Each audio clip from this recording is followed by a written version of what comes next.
Hello and welcome everyone. We will only take just a couple of minutes to see if everyone has joined the call, and we will start right away.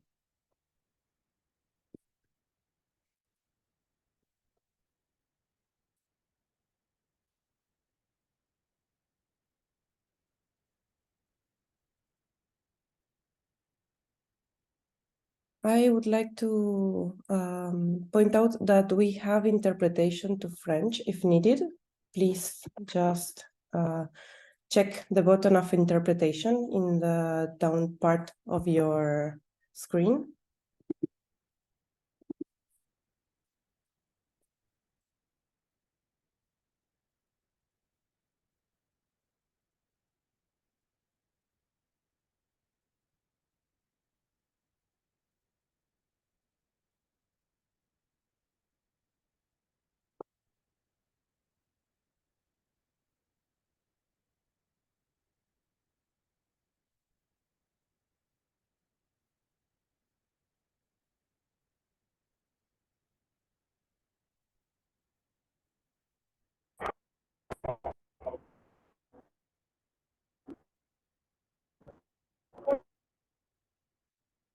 Okay, so it's past 5 now, so I think we can start.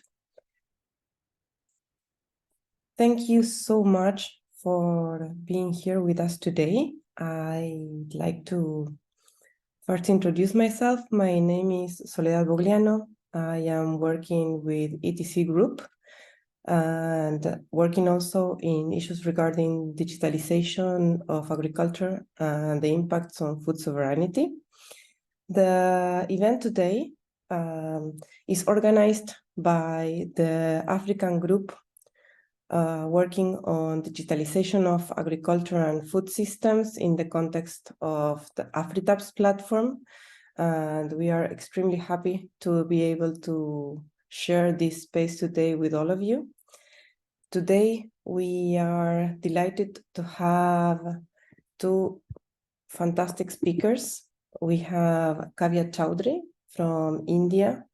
Kavya is one of ETC's researchers on corporate concentration and focusing strongly on understanding the corporate-led side of digitalization and the companies and power actors that are behind this process. So we welcome Kavya. And we also have Barbara Antembieski, who is someone you all know probably, who is leading the work on digitalization in Africa and will also focus on trying to understand and ground the impacts of digitalization in the African continent.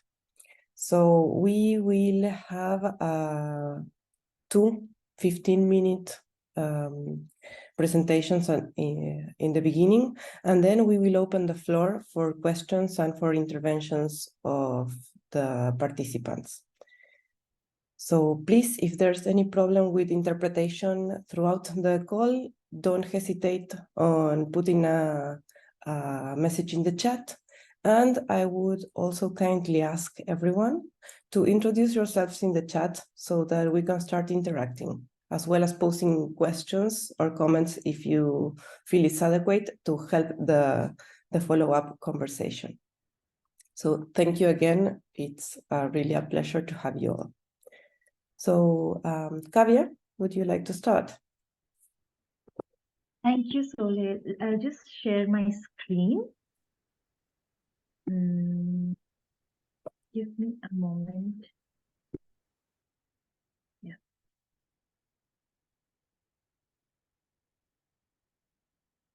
Yeah. I'll switch off my video so that it's easy and I don't get interrupted. Yeah. Hi, everyone. And thank you so much for joining us.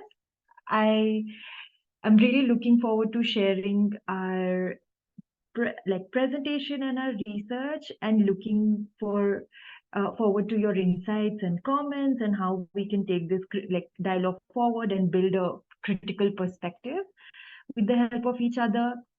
So the presentation will be broadly on corporate control and digitalization in industrial food and agriculture. I will be briefly talking about corporate concentration, and then I'll move on to digitalization and kind of connect both of them, like talk about how they're linked to each other. A lot of what I will be sharing is from our already published report, Food Parents, which some of you might be familiar with. Just a minute. Yeah. So, a bit of background, ETC Group has been tracking a corporate concentration in agriculture for the last 3 to 4 decades. So, that has helped us in making a historical comparison about which companies have slowly come to dominate the market and how. In our 2022 report, we tracked market shares of companies in 11 food and agriculture related sectors and also looked at the strategies they're deploying to expand their control across the industrial food system. So, what is corporate concentration and why is it a problem? So, we did our research to highlight how corporate concentration in agriculture and food related sectors is growing and changing. But to describe corporate concentration, it basically means how fewer and fewer companies are exercising more and increasing control across the industrial food chain. And when and why it's bad is because when such few companies, such few and such big companies are allowed to dominate in such markets, which have very little regulation, they use their market power to, raise prices for both producers and consumers, which many claim is what happened during the 2008 food price crisis and the fertilizer cartel. These companies can also control the supply of their products. They can price out their competitors. They can hamper local farmer-led innovation and also kind of impede the growth of local industries and community-based enterprises. It's also these very large and very few companies that have been formed after a long string of mergers and acquisitions.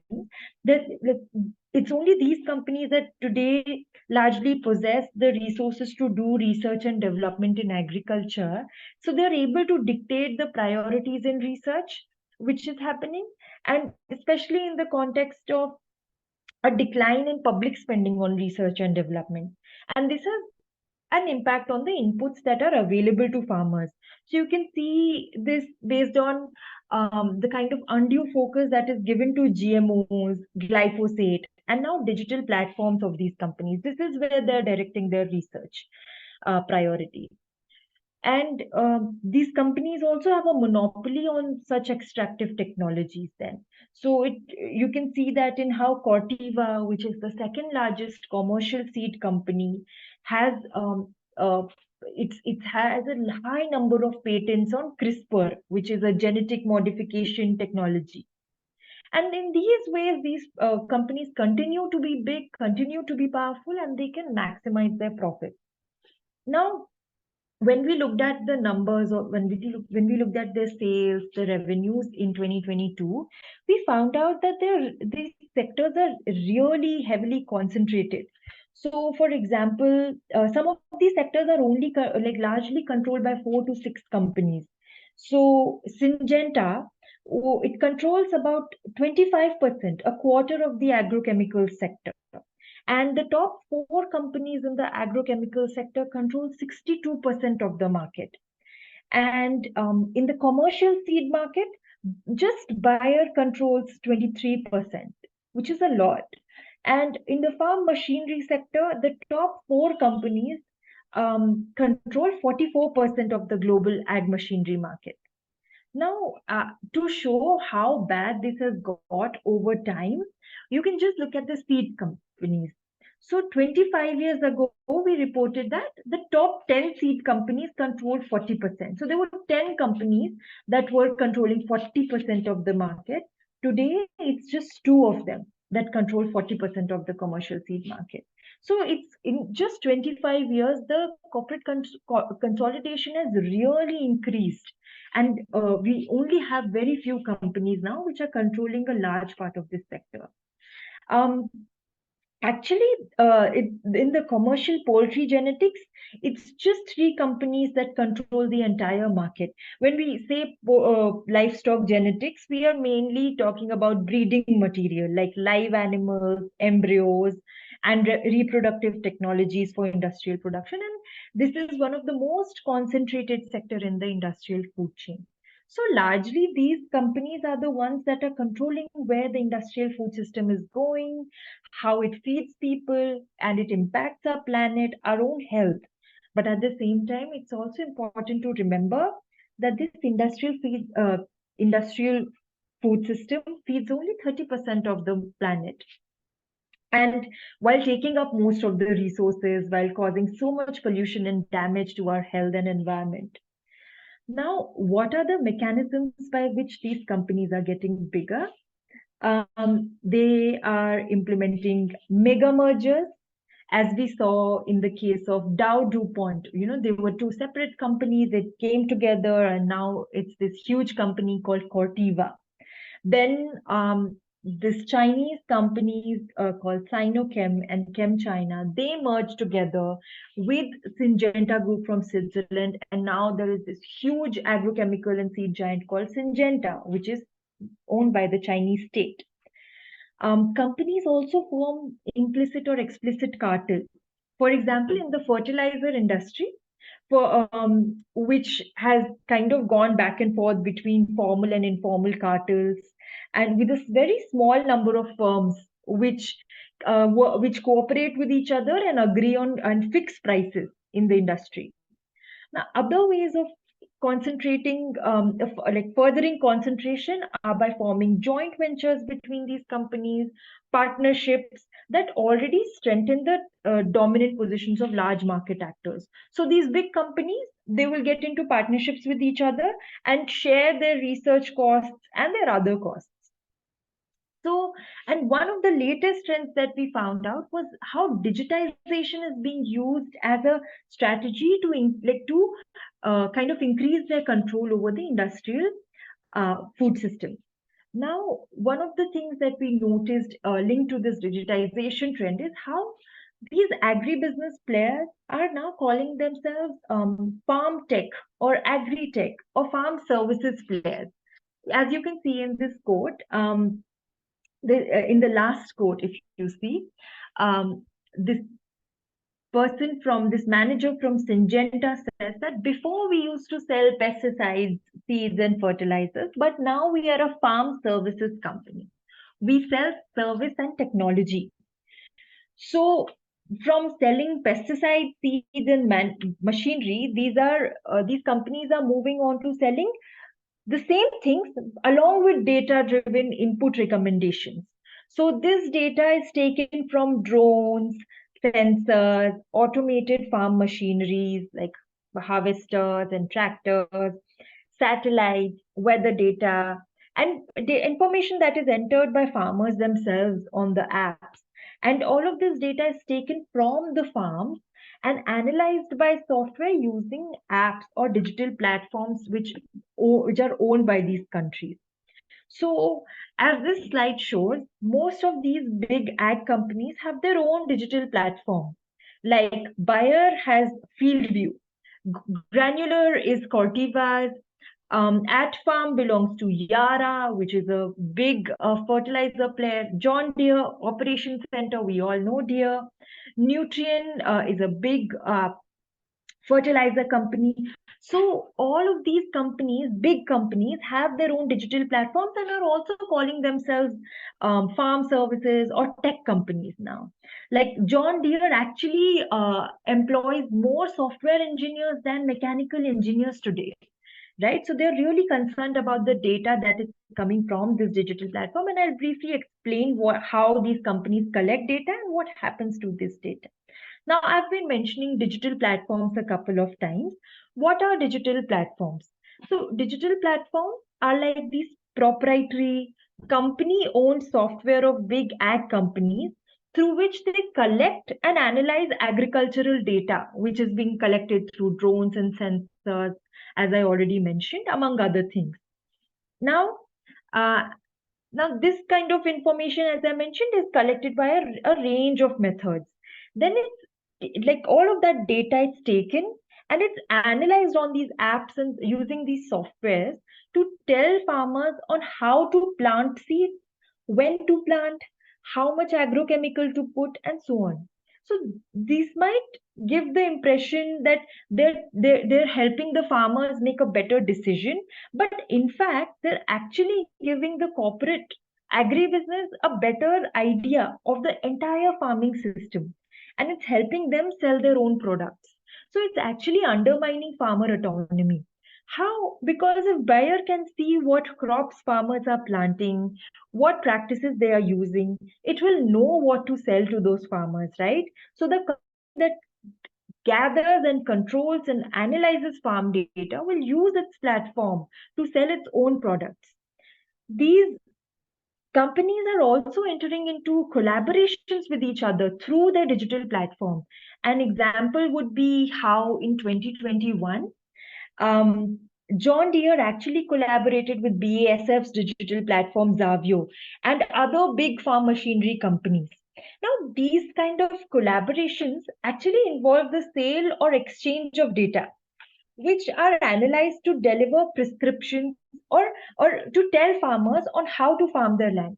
And it's actually quite unclear who the data is being shared with, who it is being sold to, and what it is being used for, and to what end. And farmers are not told how this data is actually benefiting the company.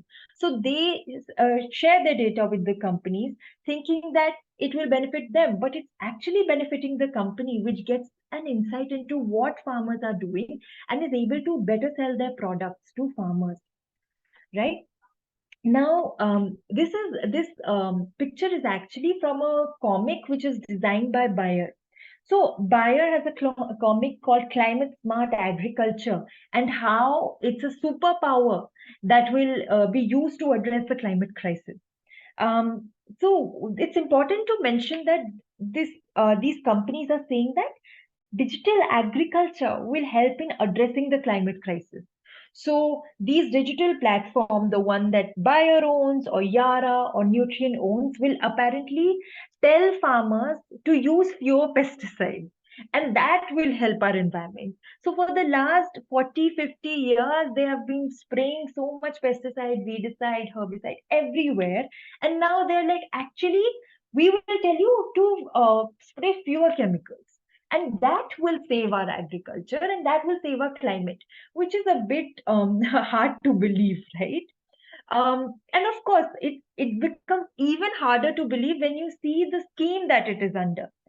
Bayer has a biocarbon program under which it says that it will pay farmers for sequestering carbon in their soil. It might sound good, but you know what farmers have to do under this scheme, under this program, is that farmers need to sign up to these digital platforms, they need to download it, they need to share all their farm data with these companies. They need to deploy and like practice agriculture as it's listed by these companies. You can see it's written implement practices. And only then will they be eligible for having sequestered carbon, supposedly sequestered carbon, because we actually don't know if practicing these, if implementing these practices actually sequesters carbon or not, or if it's just Bayer that's saying that, if you do no till, if you plant GMO seeds, if you do cover crops the way we are telling you, you will sequester carbon. So these are things that Bayer is claiming. And it's saying that if you do all of these things the way we tell you to, you will get money for sequestering carbon. This is a blatant dictation of agricultural practices and an attack on farmers' autonomy. Cargill has a similar scheme, and Cargill is the largest private company in the US, one of the biggest commodity traders in the world. And it has a similar scheme, and it actually bought the carbon credits which are generated by the farmers to meet its own net zero goal. So, all of this looks like a trap to kind of ensnare and trap farmers end to end. It collects valuable data from farmers and then it tells them how to farm, and then it buys these carbon credits, and then it also gets to enjoy being called as, wow, you are a climate superhero, you are addressing the climate crisis, while continuing to maximize their profits. So, in fact, we are also not sure if what these digital platforms are telling is actually precise, because most of these digital platforms focus only on a few commercial crops. The GPS systems can be inaccurate. Sensors and hardware rely on a lot of conditions to work properly and gather accurate data. So, this precision aspect is also highly questionable.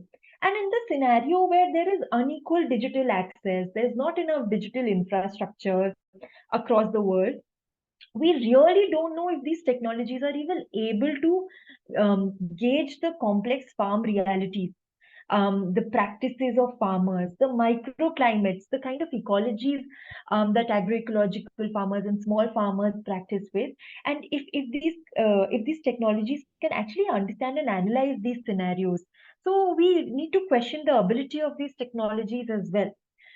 Another alarming trend that we noticed was how digitization is being, how land is being turned into an investable asset through digitalization. So, by digitizing so much information on the soil fertility, moisture, land records, the entry of land into global financial markets is also being facilitated. People sitting far off in cities and big financial centers can see where the profitable lands are, and they can buy or invest in these lands. Again, entities that should have nothing to do with agriculture are also advancing their role in food and ag, like Microsoft, IBM, Amazon. Microsoft is particularly actually targeting smallholder farmers and has an aim to promote its platform FarmBeats to small farmers in the global south in the coming years. There's another way actually through which Microsoft and Amazon are getting involved in agriculture. So all of this data that is being collected on digital platforms by BASF, Bayer, Yara, Nutrient, all of this is actually stored in the clouds, in the servers of uh, big tech companies, because they are the ones that own these data centers. So all of this data is actually with Amazon Web Services, with Microsoft, with Google. Now,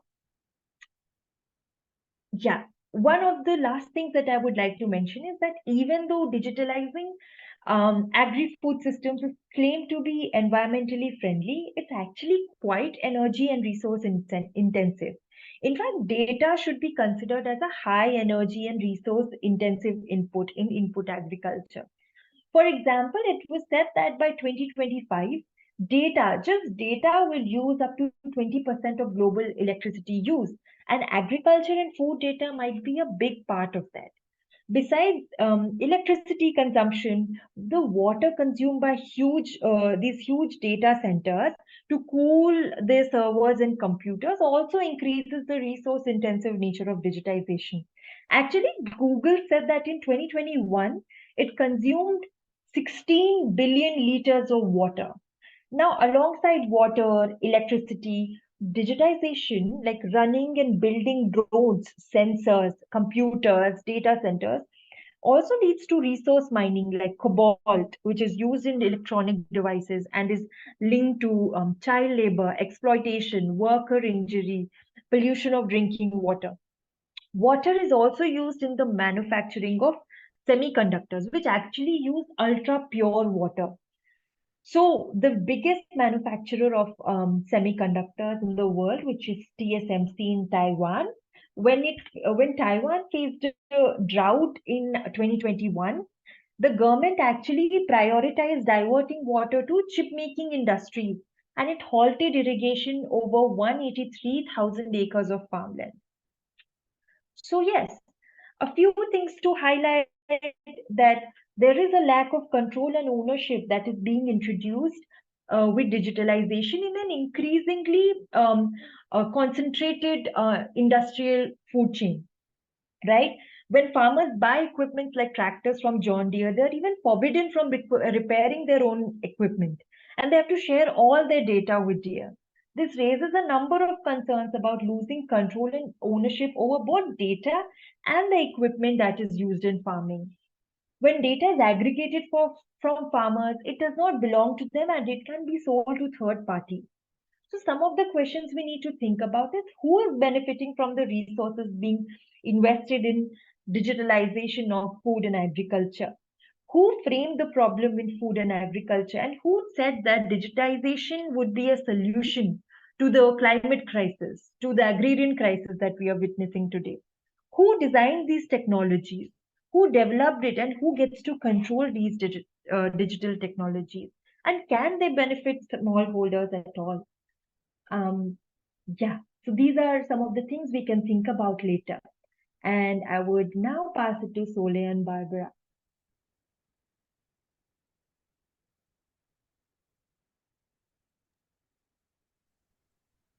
Thank you so much, Kavya, for this presentation. You have touched on issues that are key to understand our critical approach to digitalization, that we're not intending to criticize a particular device, but trying to understand the business model that's behind the whole deployment of a new way of approaching the technologies on food and agriculture. So thank you for highlighting the aspect on corporate concentration and also introducing this very particular issue that we think it's key to start looking at, that is the environmental impacts and resources extraction that it's related to the process of digitalizing everything, not just food and agriculture. So please stay in the call if you can, so that we can exchange after Barbara's presentation. So I would now like to introduce Barbara. Barbara, if you're ready, you have the floor. You can start sharing your screen. Thank you, Sole. Let me just share my screen.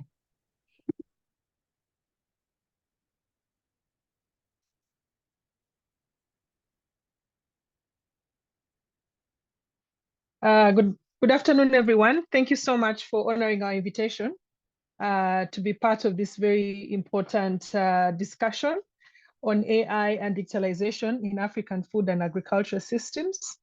As I've been introduced, I will not repeat myself, but as you all know me, my name is Barbara Ntambrechi, and Sole has introduced me effectively. I work with ETC under the AfriTap platform, and specifically on digitalization in Africa. So just to put it into context, Kavya has really given the global framework of what digitalization is looking like from a global perspective and the corporate concentration of all these companies. But I'd like to bring digitalization home to us here in Africa. And in Africa, almost every aspect of the food chain is now being targeted in some way by digital technologies. And these are, use of mobile phones. And it's important to note that only 33% of Africans are using internet compared to the 63% at global level. 41 have active mobile broadband subscriptions, 83% at global level. 83 have cell phone subscriptions compared to 110%, and only 1% have access to fixed broadband services compared to 17% at the global level. Of all the cell phone subscriptions in Africa, 51% are only from 4 African countries: Nigeria, South Africa, Egypt, and Kenya. The accelerating growth of internet within Africa is highly uneven at the country level, and this has been a major enabler of the emergence of digital technologies in Africa, in Africa's food and agriculture sector. So when we talk about digitalization, what are we talking about? We're talking about the driverless tractors, the high-tech sensors embedded in the soil to collect information on soil quantities. We're looking at mobile phone apps that ask farmers to input data about their farm size and crop production, just to mention of a few.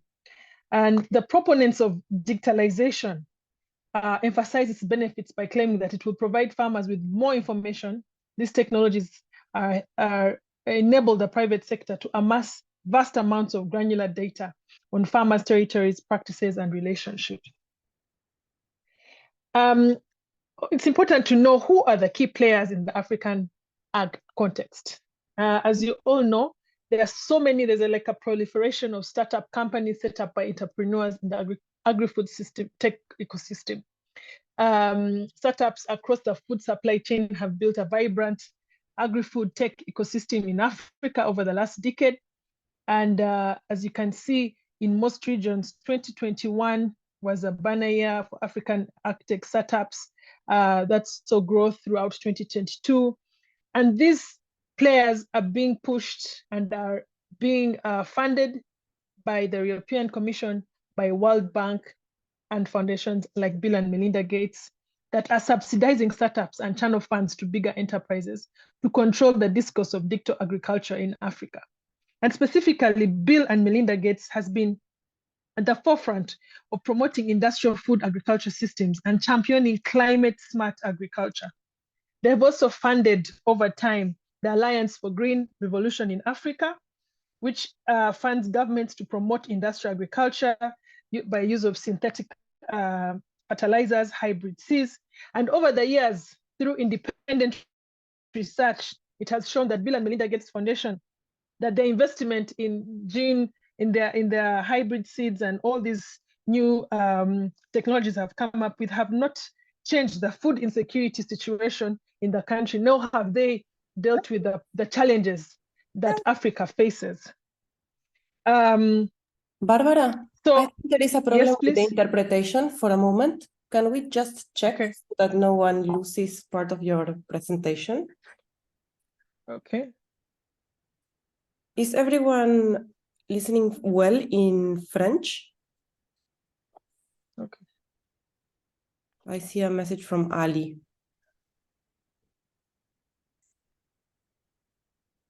Ali, are we okay already?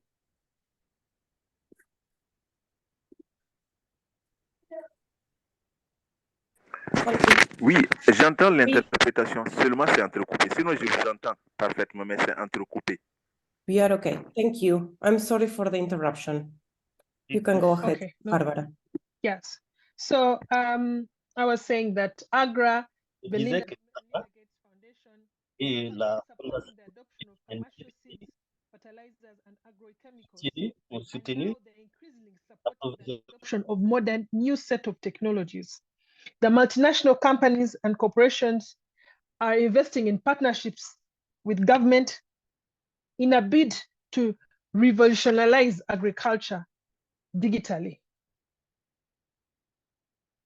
Just okay. So when you look at the key players in the African ag context, you know, we've said, there's mobile network operators, we have Orange, Vodafone, Safaricom, and all these are capturing sizable shares of potential users of digital agriculture solutions. The mobile payments like M-Pesa have platforms where they are giving services to farmers through, for example, Safaricom, and these are enabling farmers to transact digitally. We have also financial service providers who are offering farmers digitally enabled insurance, savings, and credit solutions, and crowdfunding platforms in South Africa, in Nigeria, and these are creating a direct financial link between customers and their products. These technologies are enabling the private sector to amass vast amounts of granular data on farmers, their practices, and their relationships. There has been now competition for this data, which is attracting a host of organizations, for example, Google, Microsoft, to look at the agriculture sector as a lucrative commodity. Microsoft looks at this digitalization as a monopoly and wants to monopolize and ensure dominance over farmer data.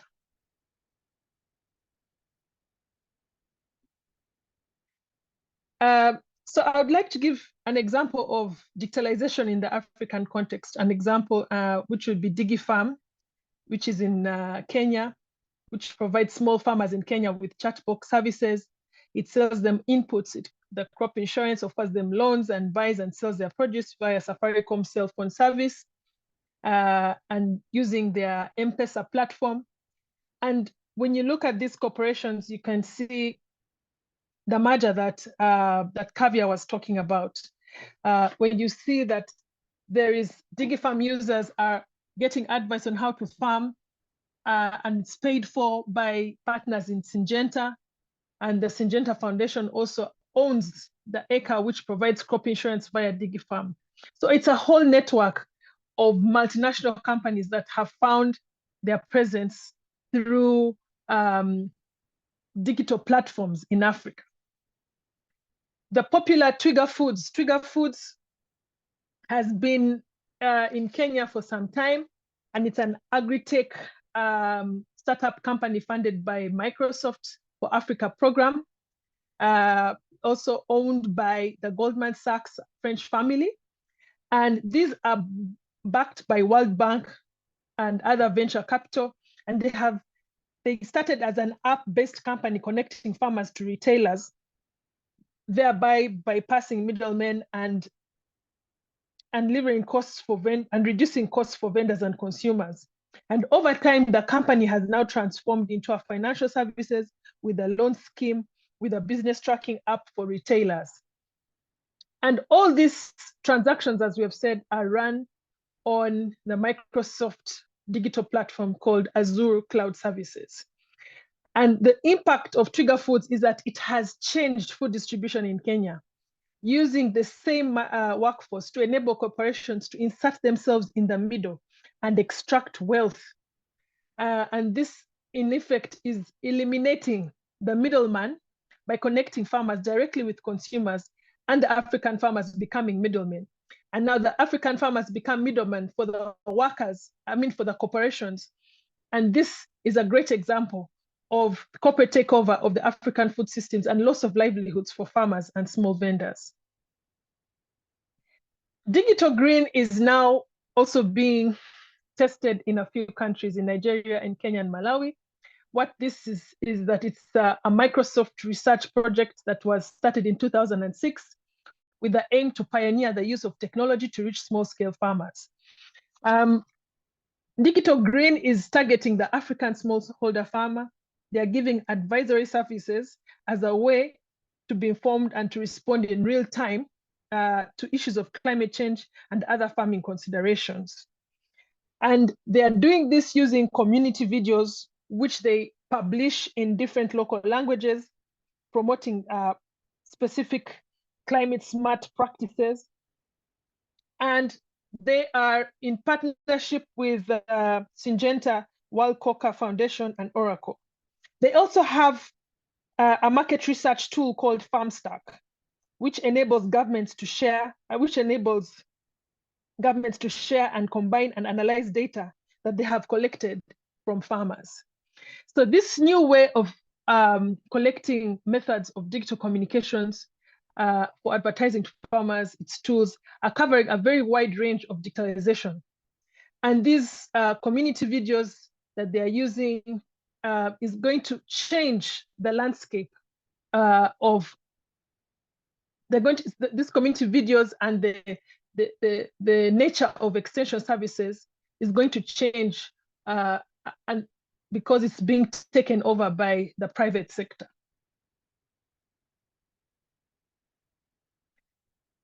As I mentioned before, there is Azure Data Manager. It's a one-stop shop for agri-tech products. It's a platform that centralizes digital agriculture services by Microsoft. It's available as a subscription service on the Microsoft Azure Marketplace. And it's also developed by Microsoft. As you know, Microsoft is Bill and Melinda Gates. And the company's attempt is that it should provide data and other digital agriculture services, including advisory services, in a one-stop shop platform. And this data manager is being implemented in Kenya, Nigeria, Rwanda, Ghana, Tanzania, Uganda, Malawi, and Ethiopia. and as a result of the 2019 agreement between AGRA and Microsoft. The Azure Data Manager for Agriculture is an on-farm service in itself. It consists of electronic devices like sensors, drones to gather data about the farm, and it relays information now to the computer or the mobile phone.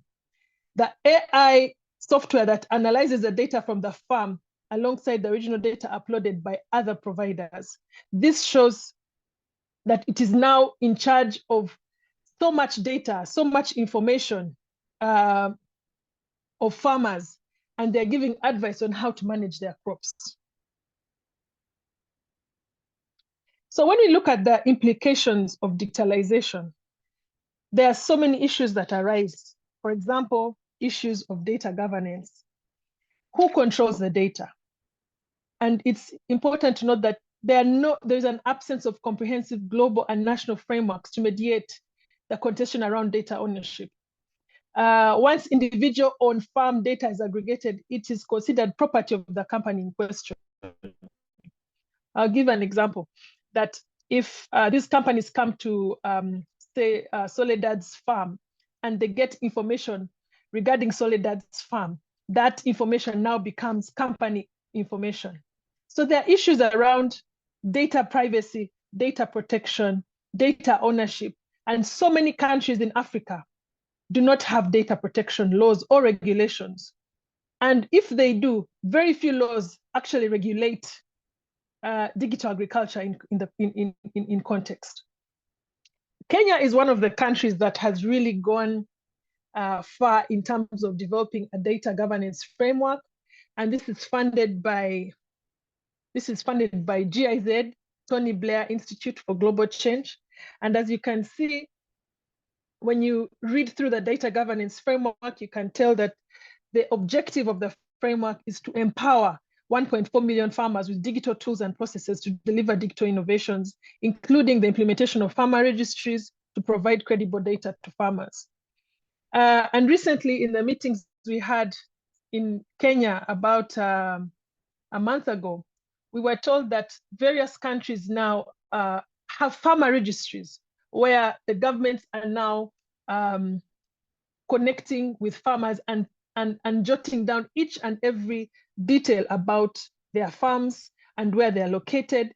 And this information is going to end up being information owned by private corporations because we do not have the framework to protect our farmers. So what are the implications of digitalization to the African farm and farming system? One, it's going to create a new form of inequality, a digital divide across the agri-food system, because the push for digital agriculture is completely disconnected from the realities of so many small scale holder farmers who feed our continent. These high tech applications we're talking about, the driverless tractors, the pesticide spraying drones, are not developed for smallholder farmers that are the crux of our farming systems. The quality of information sourced from farmers is only as good as the data collected.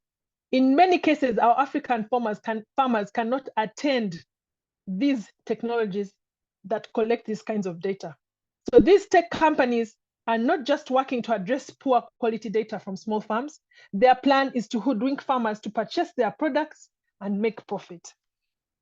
And when we look at it from a more wider angle, we can see that the promotion and of digitalization is also going to promote industrial agriculture across the continent.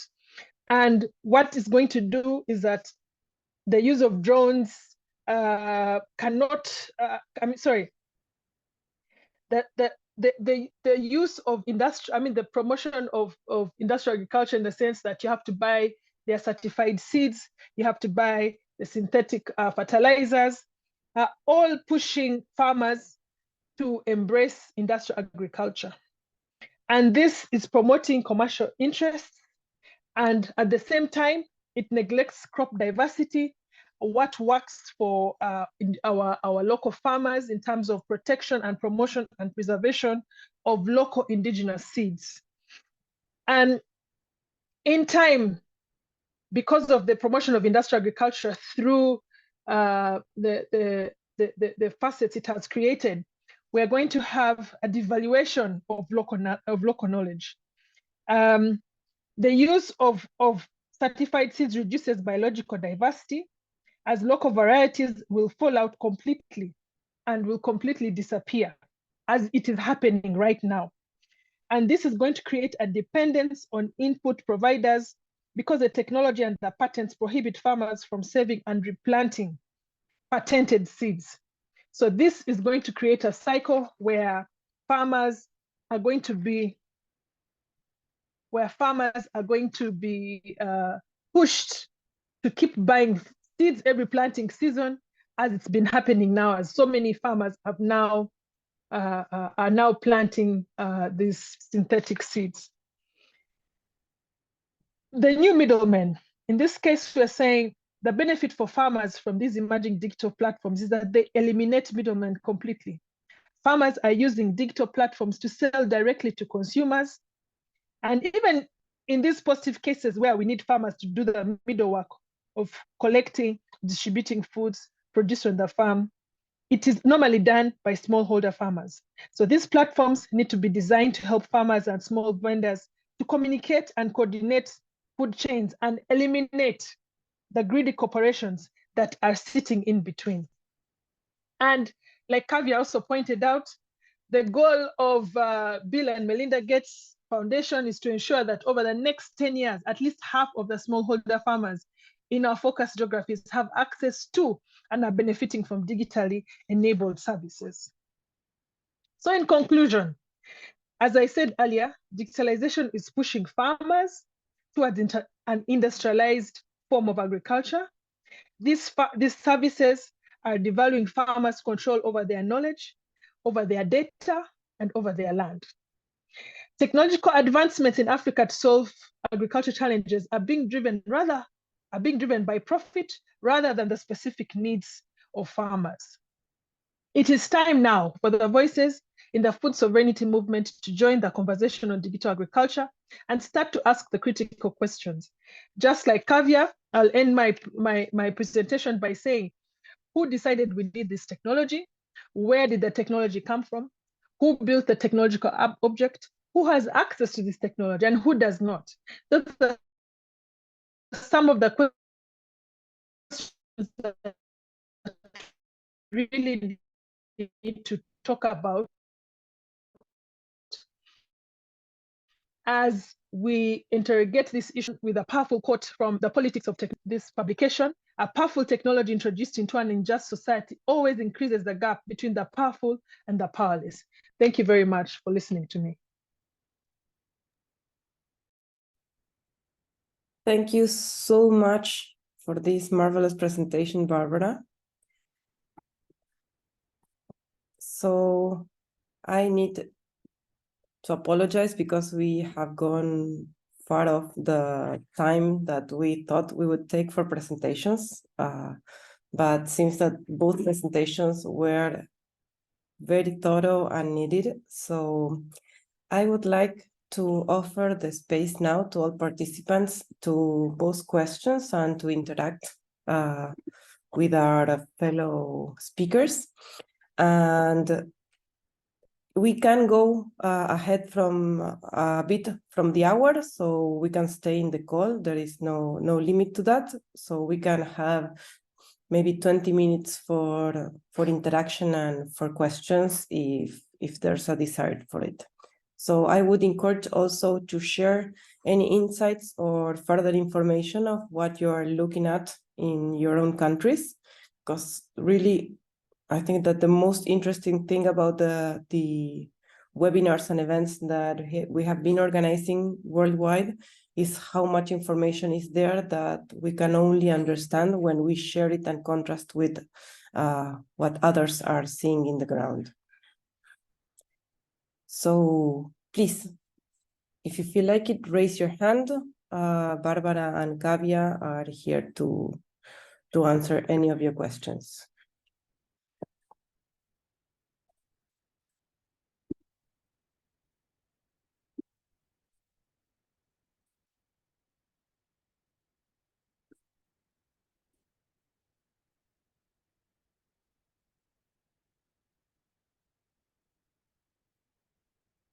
Daniel, yes, please, go ahead. Good afternoon, good evening, wherever you are. I think I've loved today's presentations from Kavya and Barbara. They're very insightful. The few months I've been in this area and from Kenya, I've seen things are really, really bad.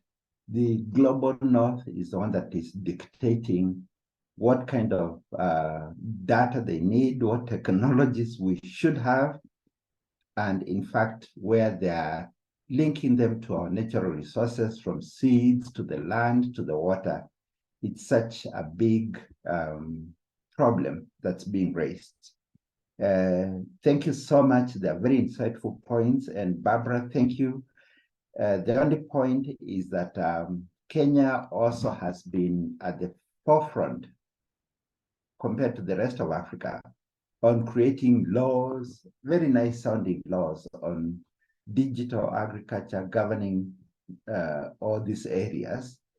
But being in all the areas of digital agriculture, digital technologies, both agriculture and otherwise, I've compared the kind of governance issues that are in most of the other areas like financial situations, and looked at what Microsoft and GIZ managed to produce for digital agricultural data governance. And the two sound so well, and they speak and they seem to cover almost every other standard, because the objective was to meet the minimum according to the European data protection regulations. Unfortunately, on the ground, what is being implemented has very little to do with the policies. So the policies exist, but what is being practiced on the ground is a big issue. We have what we call the Office of the Data Protection Office Manager and all that, and they have the law on them because we passed a law back in 2019. But when it really comes to who owns the data, who is processing it, what are they doing with it, it's there on paper, but not in practice. And so it's very akin to another technology that was rolled out, and all the poor in Kenya, the young unemployed, ran to WorldCoin. It's a global institution, and they're taking data from their retina and their mobile phones and everything, trying to be the first to control such a huge population of the unbanked. And when the president actually came in and stopped the company, and the Office of Data Protection was coming in and saying, oh, we didn't know what they're doing, or they didn't follow the law, and it's a blame of who and who is not.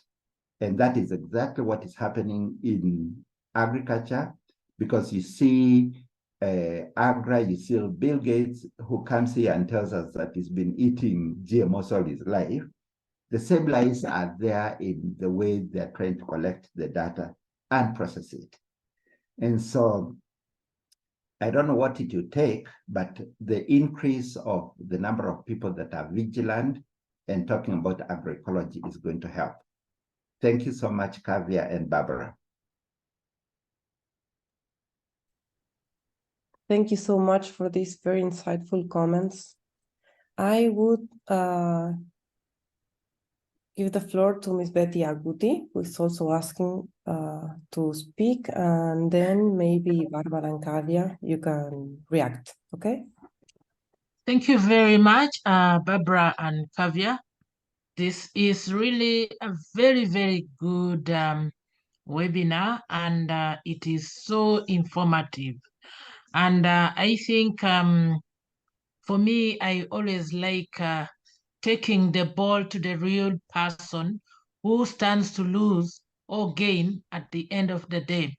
I therefore say that I think we are even delaying and these guys could already be there in the field trying to hoodwink the farmers.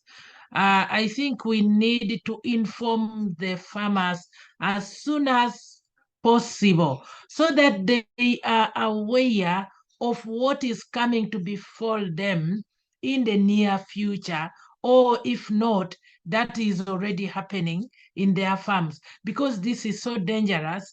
And I really believe these guys are up there to grab every opportunity that smallholder farmers have, even including the information, and they grab and use it for their own good. So it is upon you and me now to run down as soon as immediately to inform the farmers, and so that they can be aware, and in case somebody comes asking for their data, they may not just give it out willingly like that. Then also, number two, I think, Barbara, we do not have this data protection kind of policies here in Uganda. We need to engage the powers that be so that we have such protection for every citizen in Uganda to avoid being hoodwinked by the selfish companies. I submit. Thank you. Thank you so much, Betty. I also have Miss Sabrina and Ali. So if you agree, you can have the floor, Sabrina and Ali, and then we will wrap up at the end. Yes, Sabrina, you can speak. So much. Oui, voilà ça. Okay, merci. Oh, okay. It's Sabrina first and then Ali. I'm sorry. Okay, thanks. Just to congratulate Kavya and Barbara for those insightful presentations. I think my comments are largely, I guess, linking also to what Kavya was saying. I think we need to deal with the issues at play. So, for example, the corporatization of our food systems is not going.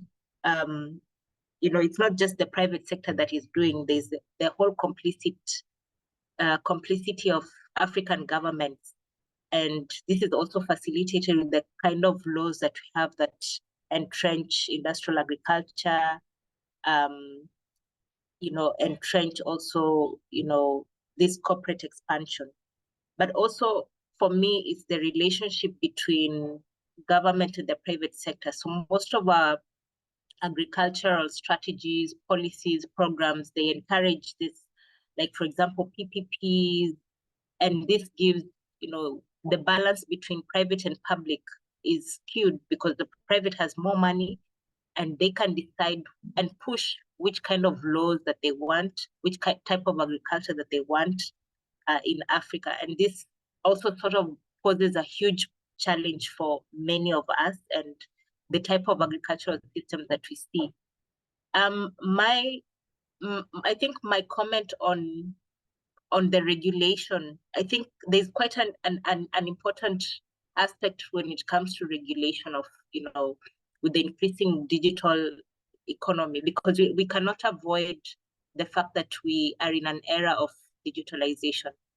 But I think the important thing for us is to realize that there has to be regulation, some sort of regulation for the corporates.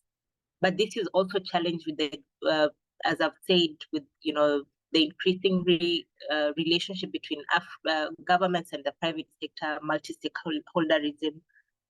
And for me, I don't think data protection laws will have any impact on what you're seeing. For me, I think importantly is the regulation of the corporate entities, regulation of the private sector, and this has to start not just at the national level, but also at the international level, where we are seeing all this multi-stakeholderism taking place and all these laws that are skewed towards the private sector.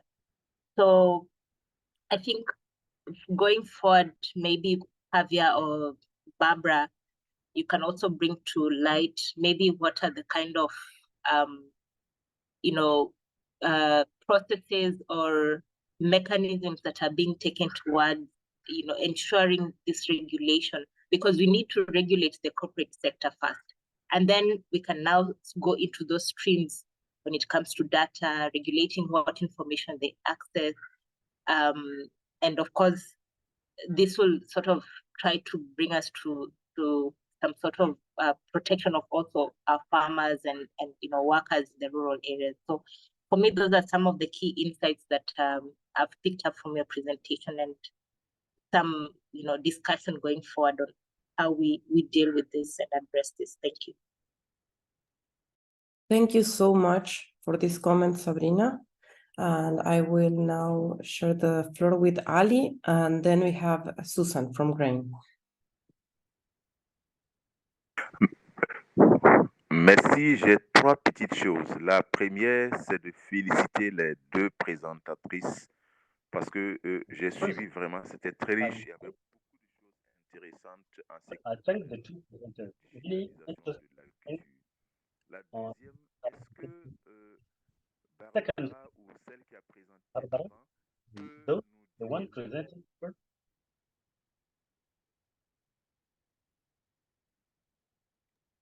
moins une avancée significative if there has been a progress, significant progress. Troisièmement, maintenant, actuellement, quels sont les outils what are the tools utilisés dans la digitalisation de l'agriculture et est-ce qu'il y a des études d'impact économique, social de l'usage de ces instruments en digitalisation de l'agriculture? Merci. Agricultural digitalization. If there has been some studies, can she mention us some of them? Thank you.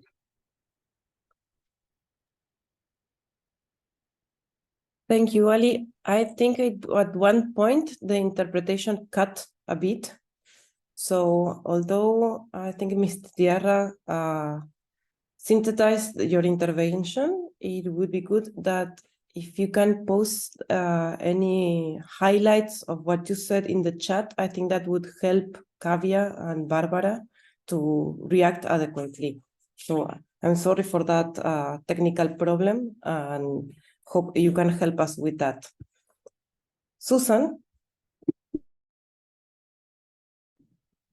Hello, and thank you for the wonderful presentations. I came in a bit late, but I think this is a topic that is timely and very important to also make linkages to our agriculture sector and how this particular intention to digitalize is going to affect us. I wanted to also request and add a voice to the different requests that have been made with regards to digitalization, understanding digitalization and the different facets that it's taking on the African continent. Because even though, so for example, there's the digital migration, which ultimately is picking up information and sort of keeping us in a certain very clear data sharing process. And again, the digitalization itself with the different players that have come in, but also digitalization with the governments and their intention to talk about e-commerce and all the other facets of digitalization that we see on the continent. I think it would be great, number one, to make the linkages of how that affects our farmers or how it will ultimately affect farmers. Because I think we give away information even to somebody as easy as the food companies that are distributing food, especially which was very common during COVID. So the likes of Uber, the likes of Safe Border, the likes of the different transportation companies that became very important during that time. And ultimately, some of them have been found guilty of sharing data to these companies as well. So it would be great if at some point we made those linkages and ensured that we understood how this goes back to sharing data that will be used in affecting our food systems and our distribution processes of the foods that we have. The other one is also like private companies. Again, it's been spoken about with private companies, but companies that, for example, which are not at the moment being looked at. International companies that do the sale of things like coffee, which are going out and starting to source their own farmers and starting to pinpoint farms and digitalizing the information around the farms and ensuring that this information is shared with the international partners. So it is important that we start picking up the facets of digitalization and tying them together so that we can have an understanding of what digitalization, the face of digitalization on the African continent, because it's taking different facets, but it's coming to the same thing of giving data out and then ultimately capturing agricultural systems, which are important to us. If we would make those linkages, I think at some point it would be great. And then also, I've been questioning myself around our own domestic tycoons and influential people who are working, and they might not be private or they might not be within the government, but they are domestic, they are rich, they're influential, and they're being used to move the message of digitalization and to sell it to every single person. So we listen to these messages and we buy into them because these people are believed, even influencers. They are believed and their message is picked much faster. We are seeing that also starting to come up, and we've been trying to look into that to understand what the role of domestic influencers, whether rich, whether on social media and all of that, who have a hand in pushing the agenda of digitalization across the continent. And I think it would be great if we also kept an eye on them. And the conversation around digitalization of land, digitalization of IDs, which we are not questioning, because they're telling us that no, you need to do it because we need to know how many you are in the country and what. But sometimes we do not know where this data goes, and for some reason, for some countries, the registry of these registries get old and obsolete, but we don't know where they go. The question of where these people are, how much they own, and where are they located, all of that is being shared. And telecom companies as well, very guilty of picking up on this information and sharing it across different spaces where we are not questioning. So for me, I think this is a timely conversation, and thank you for the presentations today. And I think we should do more in terms of unearthing and understanding the face of digitalization on the continent. Thank you so much. Thank you so much for your words, Susan. I have Zainal Fuad, who's asking for the floor, and I would say this would be our last intervention, and then we have a short reaction from Kavya and Barbara, just to honor the time of our interpreter, who is already 10 minutes past. You have the floor.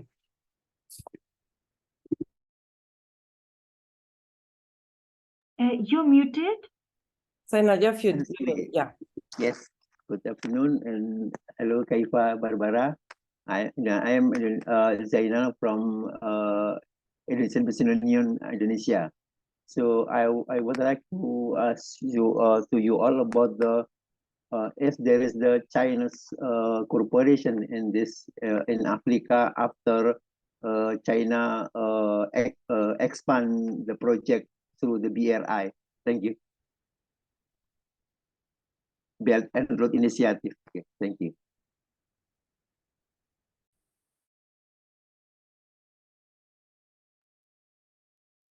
Thank you, Zainal. So, Kavya, would you like to react? Yeah, sure. I'm not sure if my input very contextual to Africa, but I can give my general observation from our research in India, China, and Southeast Asia. So I completely agree with how governments are actually collaborating and paving the way for private actors. You know, they're incentivizing and subsidizing these private players, and they're paving the way for digital infrastructure to be set up. They're like, please come to our country. We will give you a special economic zone. We'll give you incentives and subsidies to set up data centers. We will please invest in our startups. We will also they also give public money to leverage and raise money from private actors.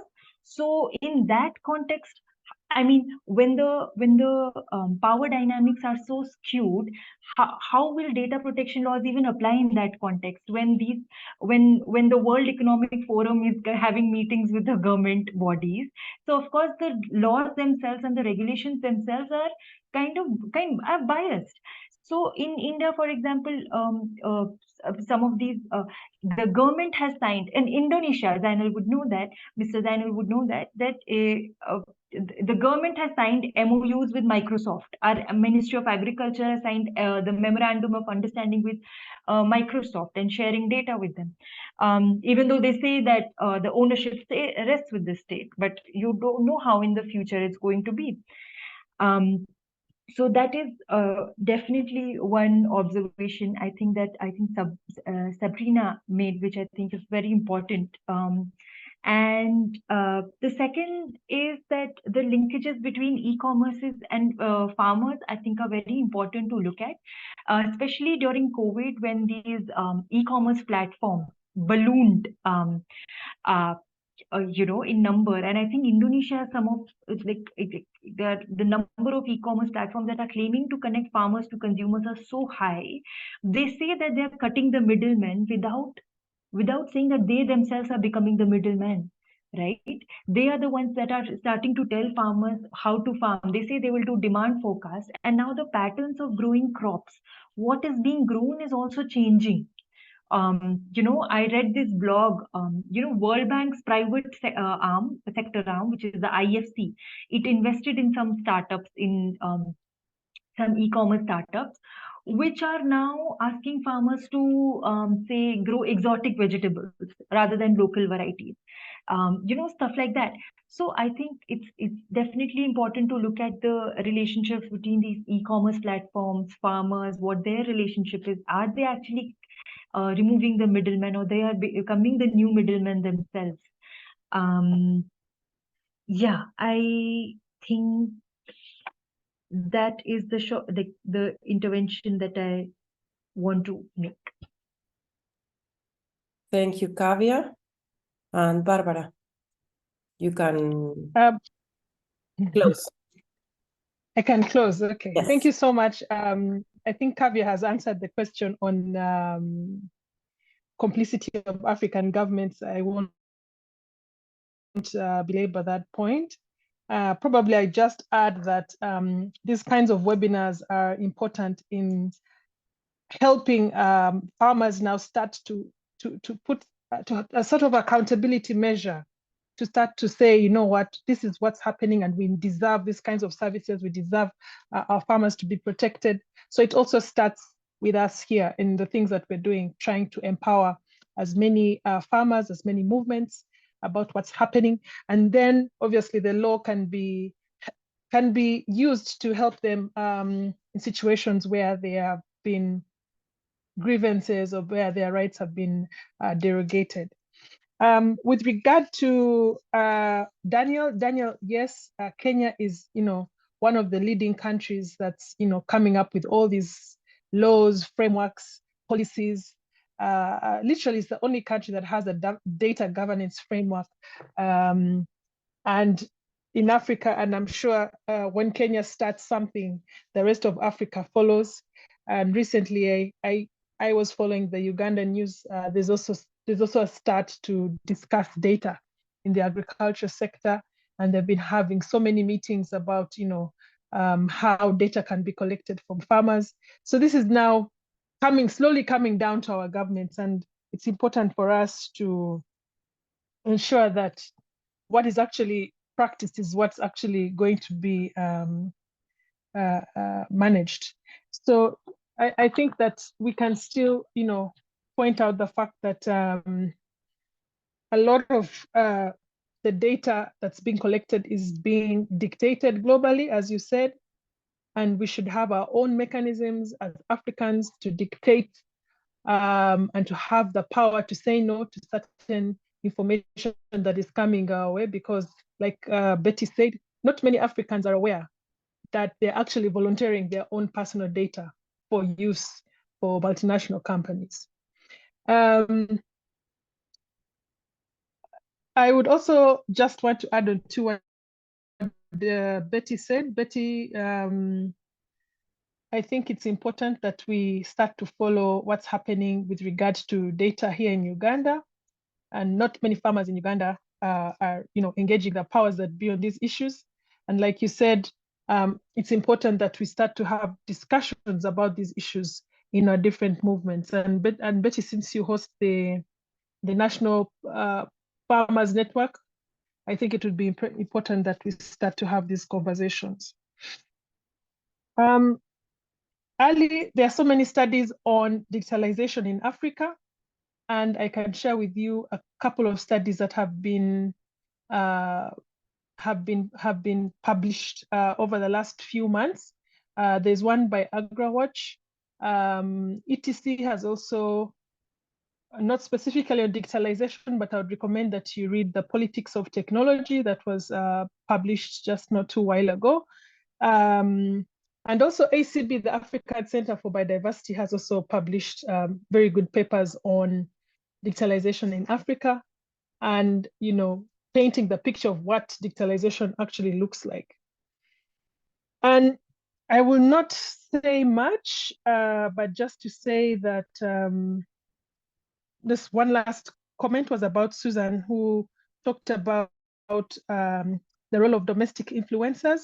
I think now we really have a role to ensure that we start to put out this message as far as wide as possible, because the influencers in our different countries are painting the picture that digitalization is actually the key to agricultural transformation.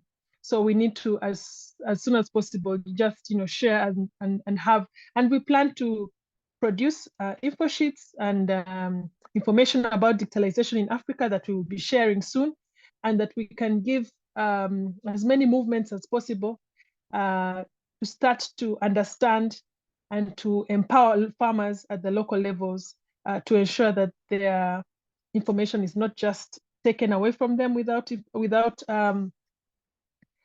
the information is just taken away from them. So it's important that we start to empower farmers about the value of data, and data is a commodity. It's very important that most of these multinational companies are looking at it as acquiring more and more information from farmers. So I'll just stop there because of the time. I don't know, Sole, you want to close? Like something you want to say? Kavya just needed Kavya? 1 minute. Yeah. Okay. I just because Mr. Zainal talked about China's role, we will be looking at the digital Silk Road under BRI and their investments in Africa soon, Mr. Zainal. We haven't looked at in detail, but Mr. Daniel has given a very comprehensive answer in the chat. If you can look at how the investments are sometimes actually welcomed by some governments, thinking that it will build up their infrastructure and agricultural productivity. And we have also tracked JD and Alibaba as two significant actors, and Huawei and HK Vision in Kenya, Zimbabwe, South Africa, so on. But we need to do a more comprehensive research. Yeah. Okay. Well, thank you so much, everyone, for spending these almost 90 minutes together. It's been a marvelous session. I would like to all of you to be aware that we are planning a follow-up session to focus more deeply on the politics of data. So please be attentive to Barbara's communications. So we will follow up. I thank you very, very much for taking this time, and hope we can re-engage in follow-up conversations soon.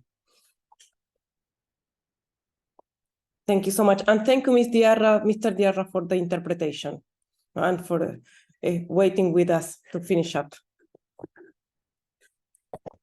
Thank you so much. Thank you. Thanks, everyone. Thanks, ETC Group. Really appreciate it. Francis here from Zambia. Thanks, everyone. Thank you. Thank you.